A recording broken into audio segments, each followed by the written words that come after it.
میرے پیارے آقا صلی اللہ تعالی علیہ وسلم کے پیارے دیوانو، دجال جس کے فتنے سے بچنے کی دعا حضرت نوح علیہ الصلاۃ والتسلیم سے لے کر آقا کریم صلی اللہ تعالی علیہ وسلم تک سارے انبیاء نے کی، اور ساتھ ہی ساتھ فتنہ دجال سے سارے انبیاء نے اپنی امت کو آگاہ فرمایا۔ اس سے آپ اندازہ لگا سکتے ہیں کہ دجال کا فتنہ کتنا بڑا فتنہ ہے۔ بہت سارے لوگ اس دجال کے بارے میں صرف اتنا جانتے ہیں کہ وہ کانا ہوگا، اس کے علاوہ لوگوں کو کوئی واقفیت نہیں۔ لیکن آج میں چاہوں گا تھوڑا سا دجال کے بارے میں کچھ بتا دوں، اس کی حقیقت سے تھوڑا سا آپ کو آگاہ کر دوں، اور ساتھ ہی ساتھ اس کے فتنے کیا ہوں گے اور اس فتنے سے کیسے بچا جا سکتا ہے، اس کے بارے میں کچھ باتیں آپ کی سماعتوں کے حوالے کروں، اس لیے کہ دجال وہ فتنہ ہے جس کے سبب سے اللہ جس کا ایمان محفوظ رکھنا چاہے گا اسی کا ایمان محفوظ رہے گا، ورنہ بہت سارے لوگ ایمان سے ہاتھ دھو بیٹھیں گے۔ اب آئیے ہم سمجھتے ہیں کہ لغت کے اعتبار سے دجال کسے کہتے ہیں۔ دجال کا مادہ دجل ہے، جس کا معنی ہے شیطانی چالوں سے دوسروں کو دھوکے میں ڈالنا، حقیقت کو چھپانا، جھوٹ بولنا اور غلط بیانی کرنا ہے۔ چونکہ دجال میں یہ سب عیوب موجود ہیں، لہذا اسے دجال کہا جاتا ہے۔ وہ بات بنائے گا بھی، جھوٹ بھی بولے گا، حقیقت کو چھپائے گا، اور اگر میں یہ کہوں تو غلط نہ ہوگا کہ آج کے دور کا میڈیا بھی جھوٹ بھی بولتا ہے، حقیقت بھی چھپاتا ہے۔ یہ ساری چیزیں ہوتی ہوئی دکھائی نظر آتی ہیں۔ اصطلاح شریعت میں دجال سے مراد وہ جھوٹا مسیح ہے جو قیامت کی نشانیوں میں سے ایک نشانی ہے، یعنی قرب قیامت یہ ظاہر ہوگا، اور یہ قیامت کی نشانیوں میں سے ایک نشانی ہے۔ جب دجال کا ظہور ہو جائے، ابھی ہے دجال قید میں ہے، میں اس کی تفصیلات آپ کو بتاؤں گا تاکہ آپ اچھی طریقے سے حدیث کی روشنی میں اس کے بارے میں سمجھ سکیں۔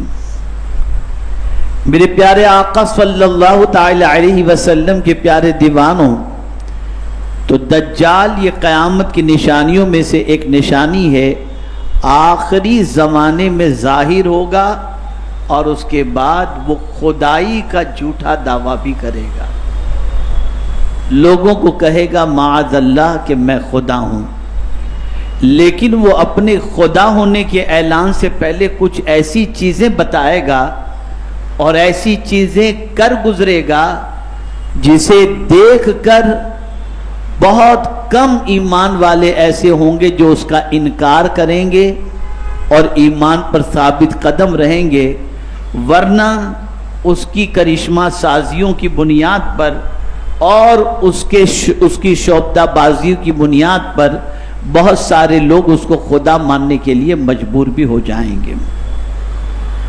میرے پیارے آقا صلی اللہ علیہ وسلم کے پیارے دیوانوں، حدیث مبارکہ میں دجال کے ساتھ لفظ مسیح بھی آیا ہے، اور خود رسول اعظم صلی اللہ علیہ وسلم دعا کیا کرتے تھے، اللہم انی اعوذ بک من فتنۃ المسیح الدجال۔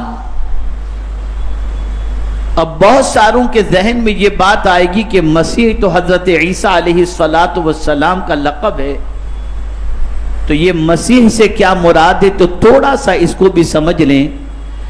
واضح رہے کہ دجال کے نام کے ساتھ لفظ مسیح بمعنی اسم مفعول ہے، یعنی ممسوح العین، ایک آنکھ کا کانا۔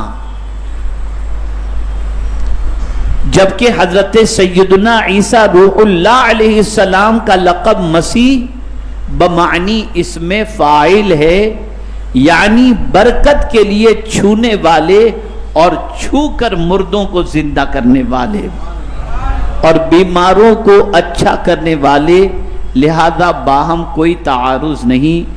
جو مسیح دجال کہا گیا وہاں مسیح سے مراد اس میں مفعول ہے، اور حضرت عیسیٰ علیہ السلام کے ساتھ جو مسیح لگا ہوا ہے یہ اس سے مراد اس میں فاعل ہے۔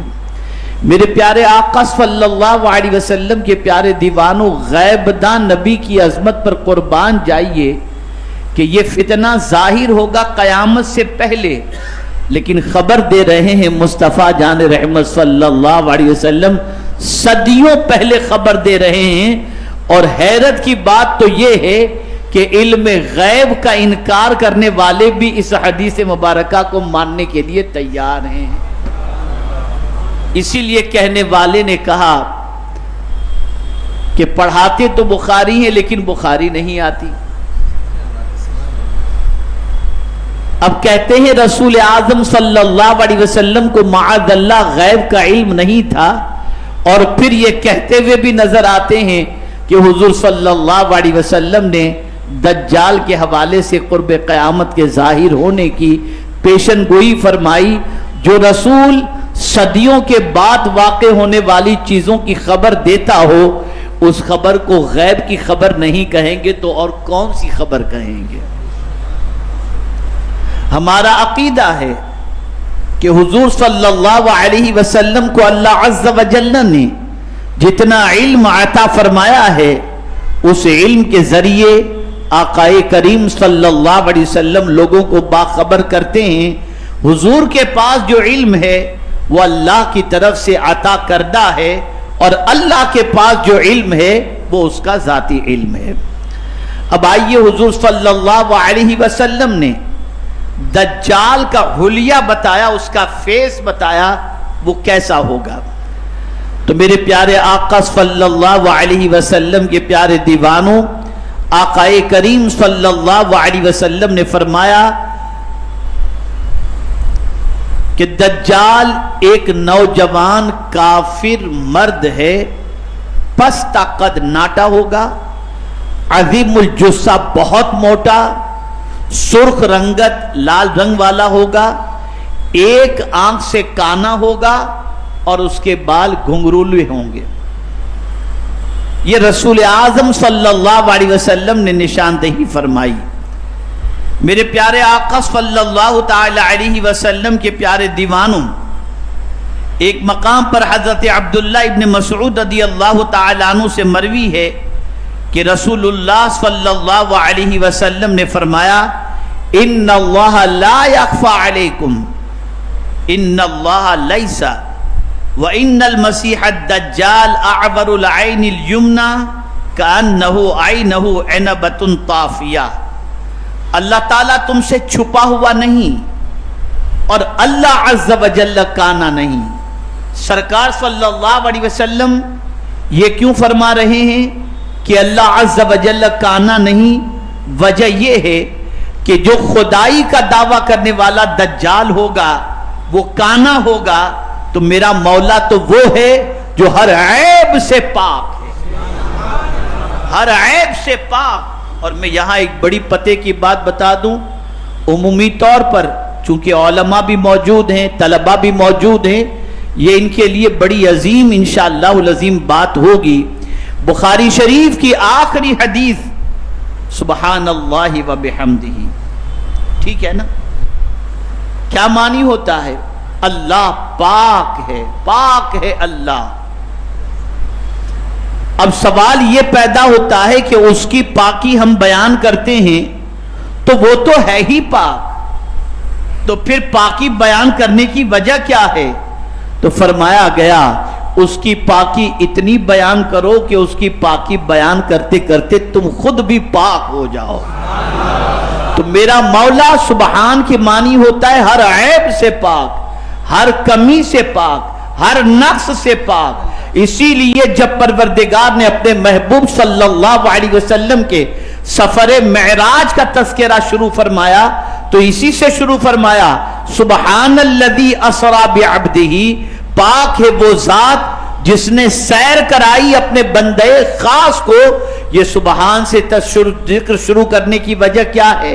تاکہ لوگوں کو یہ سمجھ میں آئے کہ جس رسول کے سفر معراج کے بارے میں تم تعجب کرتے ہو تو تعجب کرنے کی کوئی ضرورت نہیں ہے، اس لیے کہ جو لے گیا وہ ہر عیب سے پاک ہے، ہر کمی سے پاک ہے۔ تو آقا کریم صلی اللہ علیہ وسلم نے ارشاد فرمایا کہ اللہ عز و جل کانا نہیں اور مسیح دجال دائنی آنکھ سے کانا ہے، اور اس کی آنکھ گویا ابھرے ہوئے انگور کی مانند ہے۔ انگور جس طریقے سے ابھرا ہوا رہتا ہے اس کی آنکھ بھی اسی طریقے سے ابھری ہوئی رہے گی۔ میرے پیارے آقا صلی اللہ علیہ وسلم کے پیارے دیوانوں، حکیم الامت مفتی احمد یار خان صاحب نعیمی رحمت اللہ تعالی علیہ اس حدیث کی شرح میں فرماتے ہیں کہ اے لوگو، دجال کے حیرت انگیز کرشمے دیکھ کر اسے خدا نہ سمجھ لینا،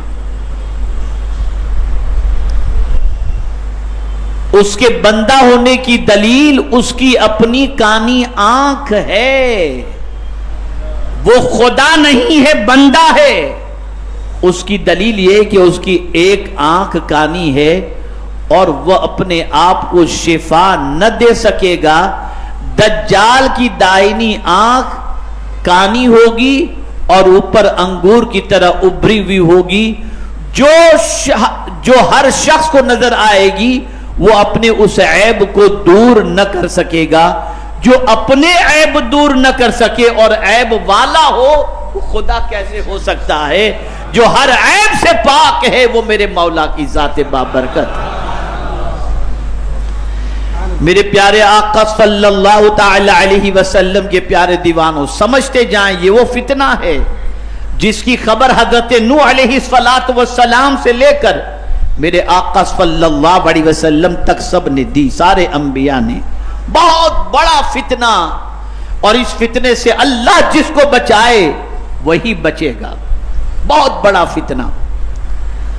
حضرت حذیفہ رضی اللہ تعالیٰ عنہ سے مروی ہے کہ آقا کریم صلی اللہ علیہ وسلم نے ارشاد فرمایا، دجال کی بائیں آنکھ کانی ہوگی، گھنے بالوں والا ہوگا، اور آگے سنیے، اور اس کے ساتھ جنت اور دوزخ ہوگی۔ وہ جو قدرت نے بنائی وہ نہیں، اس کی اپنی بنائی ہوئی،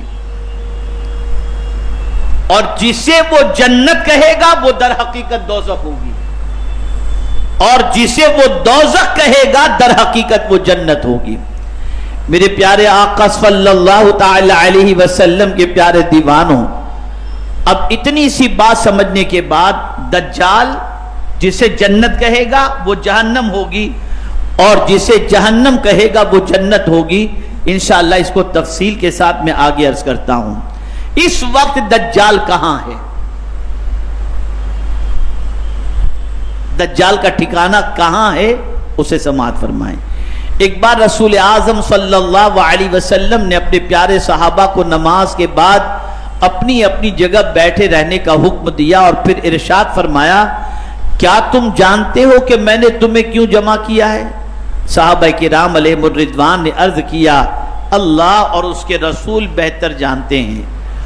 حضور صلی اللہ علیہ وسلم نے فرمایا، میں نے تمہیں کسی بات کی ترغیب یا ڈرانے کے لیے جمع نہیں کیا، بلکہ صرف اس لیے جمع کیا ہے کہ تمہیں ایک واقعہ سناؤں کہ تمیم داری ایک نصرانی شخص تھے، وہ میرے پاس آئے، اسلام پر بیعت کی، مسلمان ہو گئے، اور مجھے ایک بات بتائی جو اس خبر کے مطابق ہے جو میں تمہیں دجال کے بارے میں پہلے ہی بتا چکا ہوں۔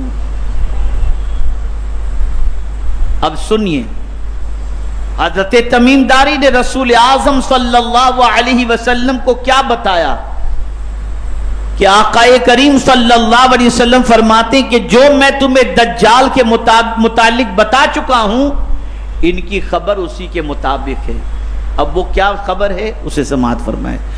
چنانچہ انہوں نے مجھے بتایا کہ وہ بنو لخم اور بنو جذام کے 30 آدمیوں کے ہمراہ، یعنی کون؟ حضرت تمیم داری، ایک بحری جہاز میں سوار تھے.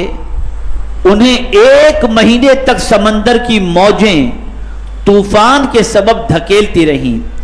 پھر ایک دن غروب آفتاب کے وقت سمندر میں ایک جزیرے کے قریب پہنچے. پھر وہ لوگ چھوٹی چھوٹی کشتیوں پر سوار ہو کر جزیرے تک گئے تو وہاں انہیں ایک عجیب سی مخلوق ملی جو موٹے اور گھنے بالوں والی تھی. بالوں کی کثرت کی وجہ سے اس کے اگلے اور پچھلے حصے کو پہچان نہیں سکے.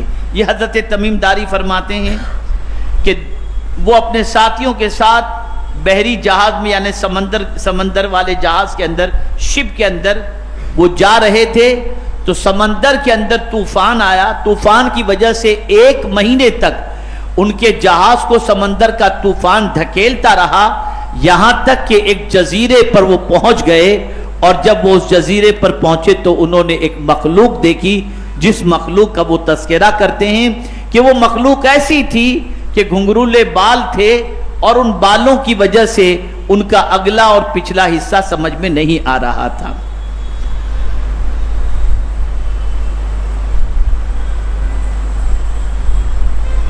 انہوں نے اس سے کہا کہ تیرا کھانا خراب ہو، تو کون ہے؟ یعنی اس مخلوق نے حضرت تمیم داری سے کہا تیرا کھانا خراب ہو، تو کون ہے؟ تو اس نے کہا میں جساسہ ہوں. ہم نے کہا جساسہ کیا ہے؟ تو کہا تم لوگ اندر گرجے میں اس شخص کے پاس چلو جو تمہاری خبر کے بارے میں بہت بے چین ہے. جب اس نے نام بتایا تو ہم گھبرائے کہ کہیں وہ شیطان نہ ہو. بہرحال ہم جلدی جلدی گرجے تک پہنچے. وہاں اندر ایک بہت بھاری بھرکم شخص تھا. ہم نے اتنی بڑی جسامت والا، یعنی پستہ قامت اور بہت موٹا اور ایسا مضبوط بندہ ہوا شخص پہلے کبھی نہیں دیکھا تھا. اس کے ہاتھ کندھوں تک اور گھٹنے ٹخنوں تک لوہے کی زنجیروں میں بندھے ہوئے تھے. ہم نے پوچھا کم بخت تو کون ہے؟ اس نے کہا کہ جب تم نے مجھے پا ہی لیا ہے اور مجھ سے واقف ہو گئے ہو تو مجھے بتاؤ کہ تم لوگ کون ہو. ہم نے کہا ہم عرب کے لوگ ہیں. اس کے بعد سیدنا تمیم داری نے اپنے بحری سفر طوفان جزیرے میں داخل ہونے اور جساسہ سے ملنے کی تفصیل دہرائی. اس نے پوچھا کیا بیسان اردن کا ایک شہر جو اسرائیل کے قبضے میں ہے کہ کھجوروں کے درختوں پر پھل آتے ہیں؟ ہم نے کہا ہاں. اس نے کہا وہ زمانہ قریب ہے جب ان درختوں پر پھل نہیں آئیں گے. پھر اس نے بحیرہ تبریہ، اسرائیل کے شمالی مشرق میں اردن کی سرحد کے قریب میں پانی سے متعلق پوچھا. ہم نے کہا اس میں بہت پانی ہے. ہم نے کہا کہ اس میں بہت پانی ہے. پھر اس نے زغر کے چشمے کا حال دریافت کیا. اس چشمے میں پانی ہے کیا؟ اس کے قریب کے لوگ اس پانی سے کاشتکاری کرتے ہیں؟ ہم نے کہا ہاں. پھر اس نے پوچھا ناخواندہ لوگوں کے نبی کے بارے میں بتاؤ کہ انہوں نے کیا کیا؟ ہم نے کہا وہ مکہ سے ہجرت کر کے مدینہ منورہ تشریف لائے. اس نے پوچھا کیا عربوں نے ان سے جنگ کی؟ ہم نے کہا ہاں. اس نے پوچھا انہوں نے عربوں سے کیا معاملہ کیا؟ ہم نے اسے تمام واقعات بتائے کہ جو لوگ عربوں میں عزیز تھے اس پر حضور صلی اللہ علیہ وسلم نے غلبہ حاصل کر لیا اور انہوں نے حضور کی اطاعت قبول کر لی. اس نے کہا ان کے حق میں اطاعت ہی بہتر تھی. پھر اس نے کہا اب میں تمہیں اپنا حال بتاتا ہوں. میں مسیح دجال ہوں. ان قریب مجھے نکلنے کا حکم دیا جائے گا. مطلب یہ ہے کہ دجال موجود ہے لیکن ظاہر نہیں ہوا. اب کہاں ہے پتہ بتا دیتا ہوں. دجال موجود ہے لیکن ظاہر نہیں ہوا. اب وہ اپنا انٹروڈکشن کرا رہا ہے. ان قریب مجھے نکلنے کا حکم دیا جائے گا. میں باہر نکلوں گا اور زمین بھر میں سیر کروں گا یہاں تک کہ کوئی آبادی ایسی نہیں چھوڑوں گا جہاں میں داخل نہ ہو جاؤں. 40 راتیں برابر گشت میں رہوں گا. مکہ مکرمہ اور مدینہ منورہ میں داخل نہیں ہو سکوں گا. وہاں جانے سے مجھے روک دیا جائے گا. جب بھی میں ان میں سے کسی ایک شہر میں داخل ہونے کی کوشش کروں گا تو فرشتہ مجھے تلوار سے روکے گا. ان شہروں کے تمام راستوں پر فرشتے مقرر ہیں. اب سنیے رسول اعظم اس واقعے کو سننے کے بعد کیا فرماتے ہیں. یہ واقعہ حضرت تمیم داری سے سرکار نے سنا اور اس کے بعد یہ واقعہ صحابہ کو حضور نے سنایا. اب سنانے کے بعد حضور کیا کر رہے ہیں؟ یہ واقعہ سنانے کے بعد آقائے کریم صلی اللہ علیہ وسلم نے اپنا عصا شریف منبر کر مار کر فرمایا یہ ہے طیبہ، یہ ہے طیبہ، یہ ہے طیبہ. اس کے بعد مصطفیٰ جان رحمت صلی اللہ علیہ وسلم نے فرمایا کیا میں تم سے یہی سب نہیں بیان کرتا تھا؟ لوگوں نے عرض کی جی ہاں حضور. پھر فرمایا ہوشیار رہو کہ دجال شام کے سمندر میں ہے یا یمن کے سمندر میں نہیں، بلکہ وہ مشرق کی جانب ہے اور وہ مشرق کی جانب ہے اور وہ مشرق کی جانب ہے. اب کبھی حضور صلی اللہ علیہ وسلم فرماتے ہیں شام کے سمندر جانب شمال میں، کبھی فرماتے یمن کے سمندر میں. اس کی تشریح کرتے ہوئے حکیم الامت حضرت علامہ مفتی احمد یار خان صاحب نعیمی رحمت اللہ تعالی علیہ اس حدیث کی شرح میں فرماتے ہیں دجال کے ٹھکانے اور سمت سے متعلق یہ جو فرمایا گیا اس سے مراد یہ ہے کہ کبھی دجال بحر شام یعنی جانب شمال میں مقید رہتا ہے اور کبھی بحر یمن کی جیل کے اندر اسے رکھا جاتا ہے. آج کل ان دونوں جیلوں میں نہیں بلکہ مدینہ منورہ سے مشرقی جانب میں ہے، یا یہ مطلب ہے کہ وہ شامی یا یمنی جیلوں کے اندر مقید رہتا ہے، مگر قریب خروج مدینہ منورہ میں ان اطراف سے نہ آئے گا بلکہ مشرق کی طرف سے آئے گا. قربان جائیے، خدا کی قسم اس رسول کی عظمت پر قربان جائیے جنہیں ہماری اتنی فکر ہے کہ ہمارے ایمان کو تباہ کرنے والا کون ہوگا، کیسا ہوگا، کہاں سے نکلے گا، کیا کرے گا. یہ ساری تفصیل بتا کر حضور صلی اللہ علیہ وسلم یہ چاہتے ہیں کہ میری امت اپنے ایمان کی حفاظت کر لے. میرے پیارے آقا صلی اللہ علیہ وسلم کے پیارے دیوانوں،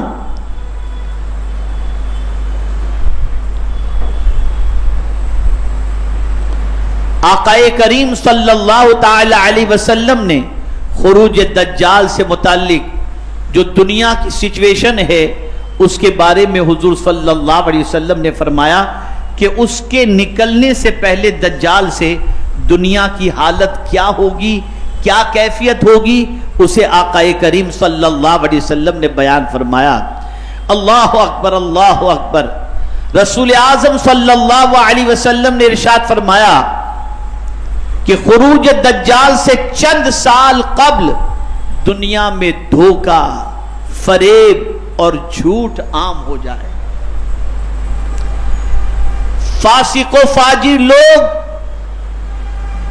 اہم معاملات میں رائے زنی کریں گے. رسول اللہ صلی اللہ علیہ وسلم نے ارشاد فرمایا دجال کے خروج سے پہلے چند سال دھوکے اور فریب کے ہوں گے. جھوٹے کو سچا اور سچے کو جھوٹا بنا کر پیش کیا جائے گا. خیانت کرنے والے کو امانت دار اور امانت دار کو خائن قرار دیا جائے گا. میرے پیارے آقا صلی اللہ علیہ وسلم کے پیارے دیوانوں، اور رویبدہ بات کریں گے. عرض کی گئی رویبدہ کون ہے؟ فرمایا گھٹیا درجے کے لوگ عام عوام کے اہم معاملات کے اندر اپنی رائے دینا شروع کریں. میرے پیارے آقا صلی اللہ علیہ وسلم کے پیارے دیوانوں، یہ خروج دجال سے پہلے کی سچویشن. اب آپ دیکھ لیجئے یہ گیم وغیرہ کیا ہے. آج جو کارٹون گیم وغیرہ سب یہ کیا ہے؟ یہ دھوکہ نہیں تو اور کیا ہے، یہ فریب نہیں تو اور کیا ہے. یہ ساری چیزیں فریب کی ہمیں نظر آ رہی ہیں. میرے پیارے آقا صلی اللہ علیہ وسلم کے پیارے دیوانوں، آج دنیا کے اندر دھوکے کا معاملہ اتنا بڑھ چکا، فریب کا معاملہ اتنا بڑھ چکا، خیانت کا معاملہ اتنا بڑھ چکا، جھوٹ کا معاملہ اتنا بڑھ چکا. ایک مثال کے ذریعے سمجھاؤں گا تو دنیا کی حالت خود بخود آپ کی سمجھ میں آ جائے گی.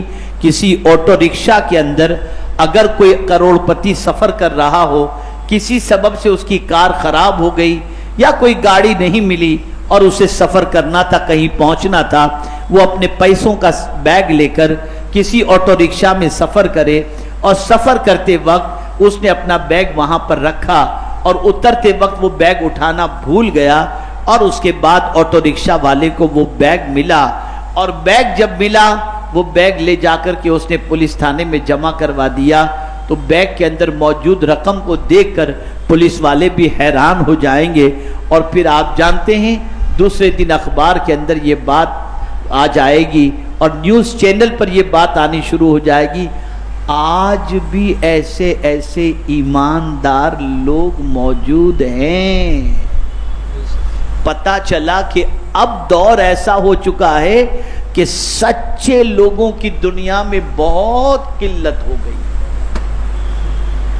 بہت کم سچے رہ گئے،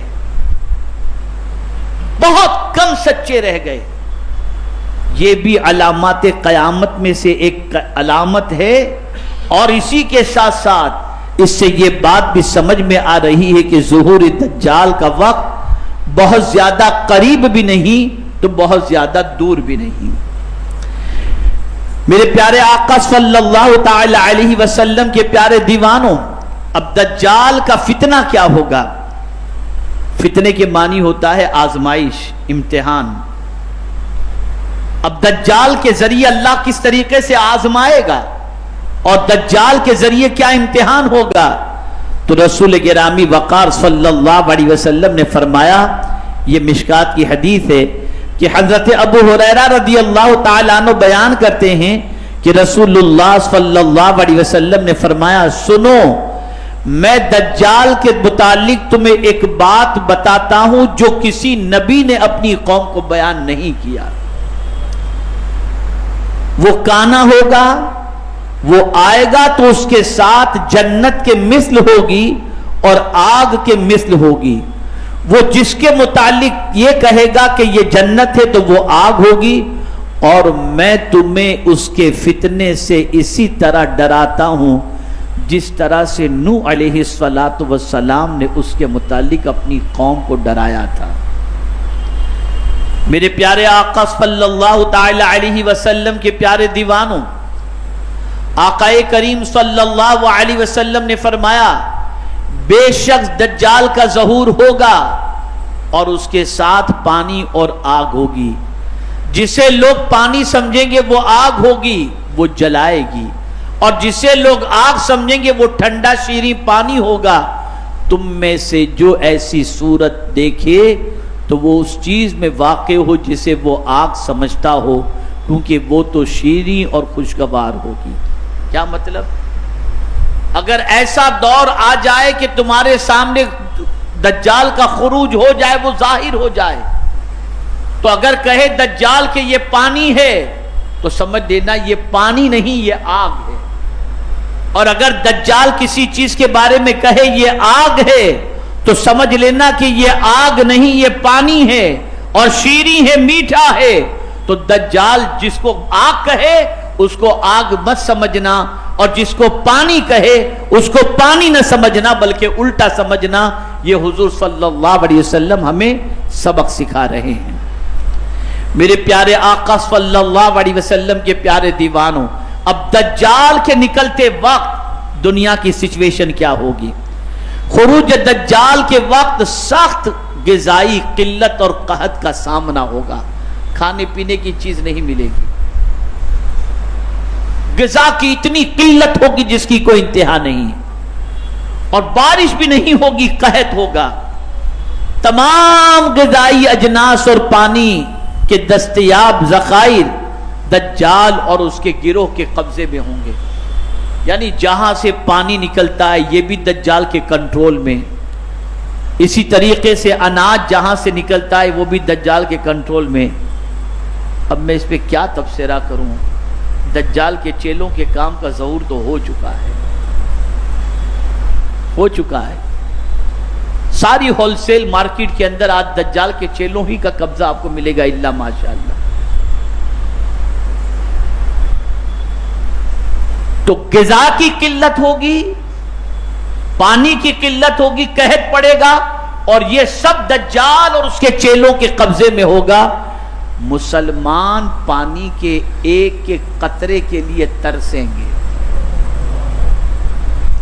اور غذا کے طور پر ان کے پاس غذا کے طور پر اللہ کے ذکر کے علاوہ اور کوئی چیز دستیاب نہیں.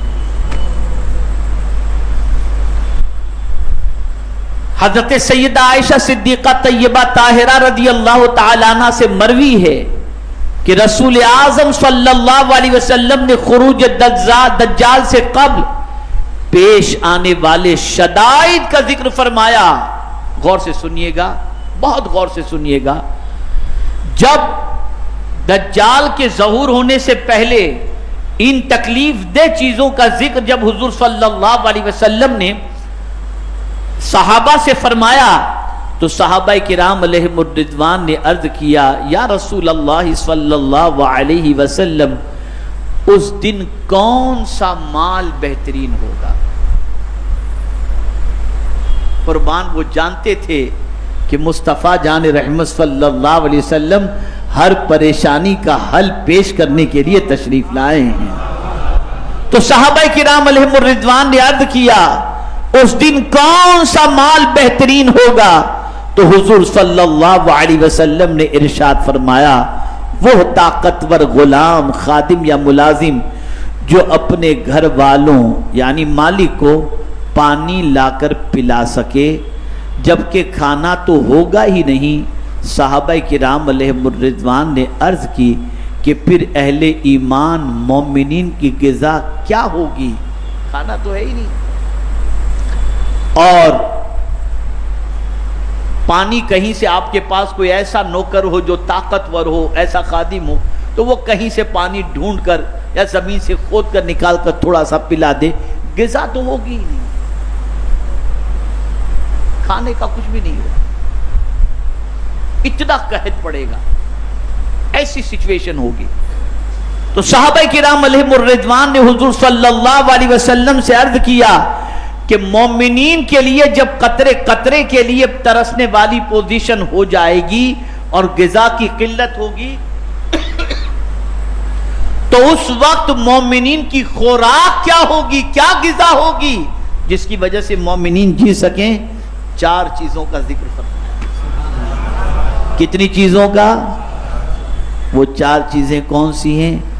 التسبیح والتکبیر والتحمید والتحلیل، یعنی سبحان اللہ کہنا، اللہ اکبر کہنا، الحمدللہ کہنا، لا الہ الا اللہ کہنا.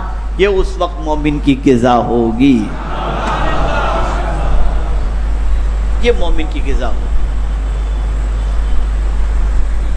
اے رسول اعظم صلی اللہ تعالی علیہ وسلم کے پیارے دیوانوں، ام المؤمنین حضرت عائشہ صدیقہ رضی اللہ تعالی عنہا نے رسول اعظم صلی اللہ علیہ وسلم سے عرض کی، یا رسول اللہ صلی اللہ علیہ وسلم، اس وقت اہل عرب کہاں ہوں گے؟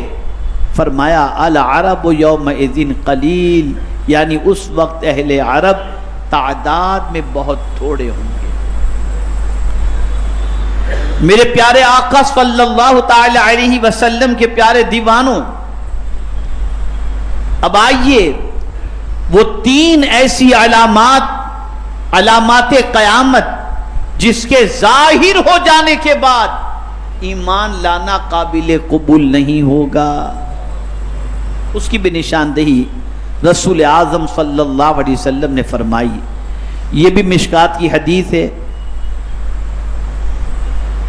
حضرت ابو ہریرہ رضی اللہ تعالیٰ عنہ بیان کرتے ہیں کہ رسول اعظم صلی اللہ علیہ وسلم نے فرمایا تین نشانیاں جب ان کا ظہور ہو جائے گا تو اس وقت کسی شخص کا ایمان لانا اس کے لیے نفع مند نہیں ہوگا، بشرطے کہ وہ اس سے پہلے ایمان نہ لایا ہو.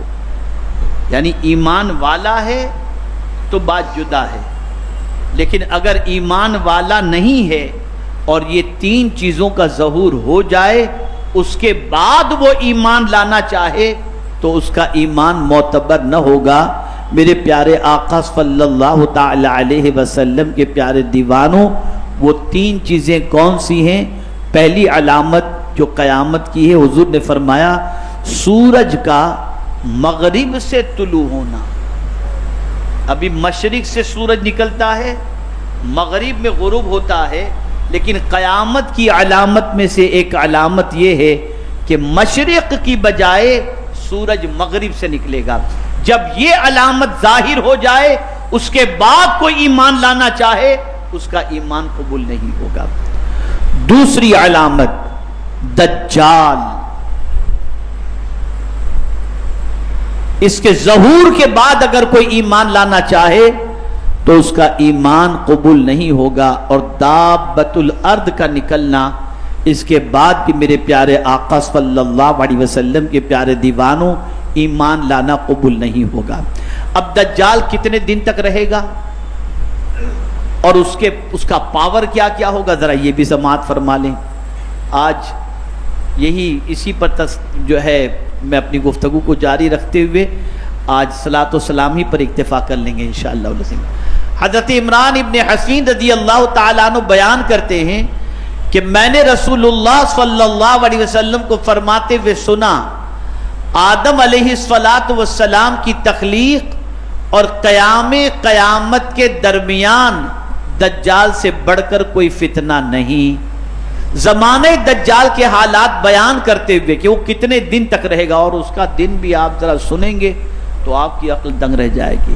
رسول اعظم صلی اللہ علیہ وسلم نے فرمایا 40 یومن، یومن کسنتن و یومن کشہرن و یومن کجمعتن وسائر ایامہ کایامکم.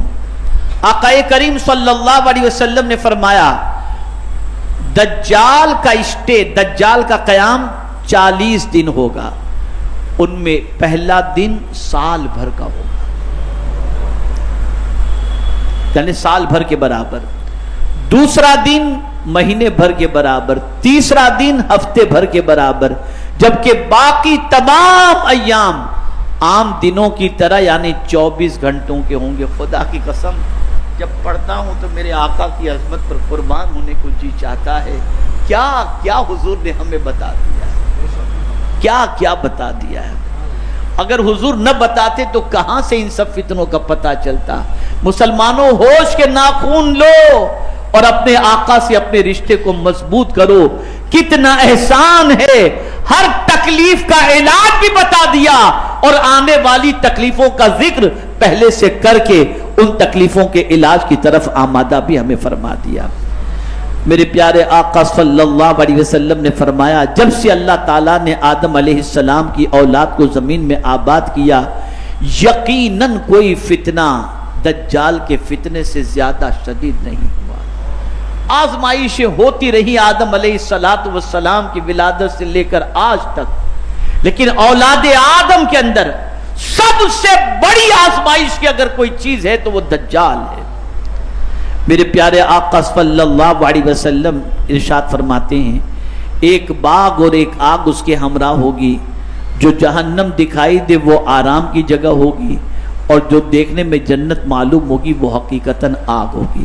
حضور نے فرمایا صلی اللہ علیہ وسلم دجال ایک قوم کو اپنی ذات پر ایمان لانے کی دعوت دے گا، وہ قبول کر لیں گے، قبول کر لیں گے اور اس کی تصدیق کریں گے. پھر وہ آسمان کو حکم دے گا کہ بارش برسائے تو وہ پانی برسائے گا. یعنی دجال کا اختیار دیکھو، وہ آسمان سے کہہ دے پانی برسا، پانی برسے گا. زمین کو حکم دے گا تو وہ سبزہ اگائے گی، یعنی بنجر زمین ہے، بنجر زمین، لیکن وہ کہہ دے گا سبزہ اگا تو سبزہ اگائے گی. یہ سب کرشمے دکھائے گا وہ. بظاہر ناممکن کاموں پر اسے قدرت دی جائے گی جس کا اظہار وہ وقتاً فوقتاً کرتا رہے گا، جیسا کہ حدیث پاک میں ہے۔ پھر دجال کسی ویرانے میں آ کر زمین کو حکم دے گا کہ اپنے خزانے نکال دے، اور جب وہ وہاں سے واپس لوٹے گا تو خزانے اس کے پیچھے ایسے چل پڑیں گے جیسے شہد کی مکھیاں اپنے سردار کی اتباع کرتی ہیں۔ اسی طرح ایک اور روایت میں حضرت سیدنا مغیرہ ابن شعبہ رضی اللہ تعالیٰ عنہ سے کہ دجال کے بارے میں نبی اکرم صلی اللہ علیہ وسلم سے جتنا میں نے پوچھا اتنا کسی نے نہیں پوچھا۔ حضور نبی اکرم صلی اللہ علیہ وسلم نے مجھ سے فرمایا تجھے اس سے کیا ضرر پہنچے گا؟ میں نے عرض کی لوگ کہتے ہیں کہ اس کے ساتھ روٹی کا پہاڑ ہوگا اور پانی کی نہر ہوگی۔ حضور صلی اللہ علیہ وسلم نے فرمایا یہ اللہ تعالیٰ کے لیے آسان ہے۔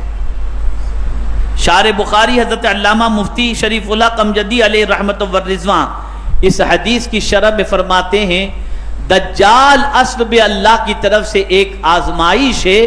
ایک طرف تو اللہ تعالیٰ اسے خرق عادت پر قدرت عطا فرمائے گا، یہاں تک کہ مردے بھی جلائے گا، بارش برسائے گا، کھیتی اگائے گا وغیرہ وغیرہ، جس سے کمزور ایمان والے اس کے پھندے میں پھنس جائیں گے، مگر ساتھ ہی ساتھ ایسی نشانیاں بھی اس کے ساتھ ظاہر ہوں گی جو اس کے جھوٹے ہونے کی بین دلیل ہوں گی۔ مثلا کانا ہونا یہ عیب ہے، اور معبود وہ ہے جو ہر عیب سے پاک ہے، معبود وہ ہے جو ہر چیز پر قادر ہے۔ اگر یہ معبود ہوتا تو کانا کیوں ہوتا؟ اور بالفرض اس کی ایک آنکھ کانی تھی تو اسے درست کیوں نہیں کر لیا؟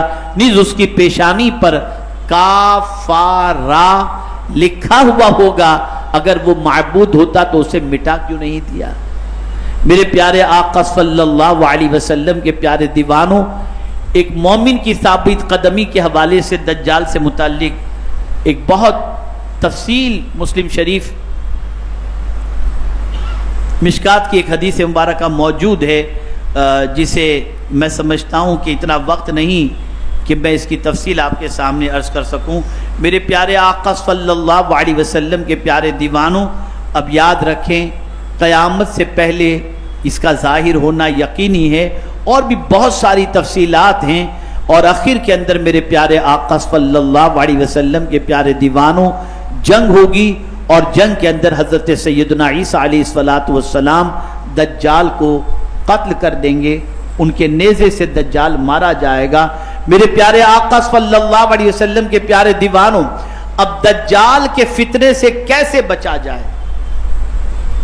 خود بھی اسے ذہن میں رکھو، خود بھی یاد کرو، اپنی اولاد کو بھی یاد کراؤ، اور جہاں تک میری آواز پہنچ سکے وہاں تک یہ آواز کو پہنچاؤ۔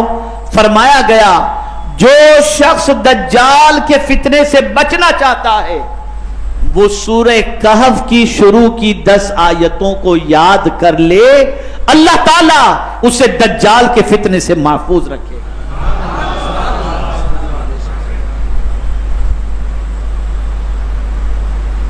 دجال کے فتنے سے بچنا ہے تو سورہ کہف کی 10 آیتوں کو یاد کر لو۔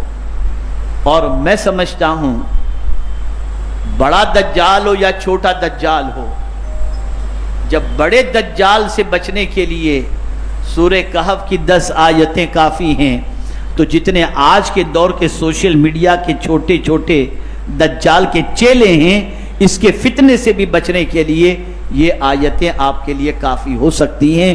تو دجال کے فتنے سے بچنے کے لیے سورہ کہف کی 10 آیتوں کو یاد کر لیں، اور میں امید کرتا ہوں کہ انشاءاللہ العظیم آپ میں سے جتنے لوگ بھی قرآن پڑھنا جانتے ہیں وہ ان 10 آیتوں کو یاد کرنے کی کوشش کریں گے، جو سورہ کہف کی 10 آیتیں یاد کریں گے، اپنے بچوں کو یاد کرائیں گے انشاءاللہ العظیم، گھر والوں کو یاد کرائیں گے، خواتین کو یاد کرائیں، سب کو یاد کرائیں، تاکہ دجال کے فتنے سے اللہ تعالیٰ بچنے کی ہمیں توفیق عطا فرمائے۔ بڑا تفصیلی ٹاپک ہے اور بہت ساری چیزیں ہیں، لیکن میں سمجھتا ہوں اس ٹاپک سے متعلق اتنی ہی بات بھی اگر آپ کے ذہن میں رہی اور آپ نے اللہ کی بارگاہ میں ایمان کی حفاظت کی دعا کی، تو امید ہے کہ اللہ تعالیٰ آپ کی ہماری سب کی ایمان کی حفاظت فرمائے گا۔ ایک اور چیز ایمان کے سلسلے میں اعلیٰ حضرت عظیم البرکت امام عشق و محبت نے بڑی پیاری بات فرمائی ہے، اور ہے وہ بات یہ ہے کہ جو شخص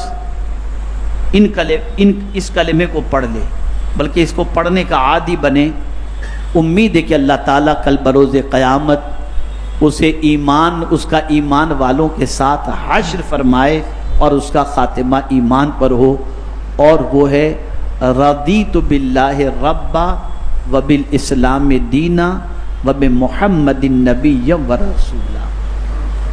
اسے پڑھنے کی عادت بنائیں اور اسے یاد رکھیں۔